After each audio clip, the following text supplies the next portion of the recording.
జీవితం అంతా కష్టాలు కష్టాలు అని ఏడ్చేవాళ్ళు, కష్టాలు ఎందుకు తీరట్లేదని బాధపడేవాళ్ళు ఈశ్వరారాధన చేయకుండా కష్టాలు ఎలా తీరుతాయి? ఎందుకు తీరుతాయి? ఒకటి గుర్తు పెట్టుకో, నువ్వు ఇది చూస్తున్నావంటే అది ఈశ్వర సంకల్పం. నేను చెప్పేది వింటున్నావు అంటే నాతో చెప్పించేది పరమశివుడు. నీ చెవిన పడేలా చేసింది ఆ విశ్వనాథుడు పరమశివుడే.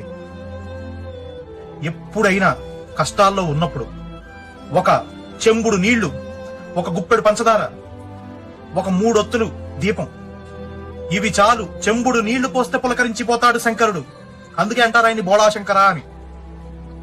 నీ జీవితంలో ఉన్న చీకట్లని తన నెత్తి మీదున్న అర్ధచంద్రాకారమైన చంద్రవంక వెలుగుతో చెరిపేయగలిగిన వాడు.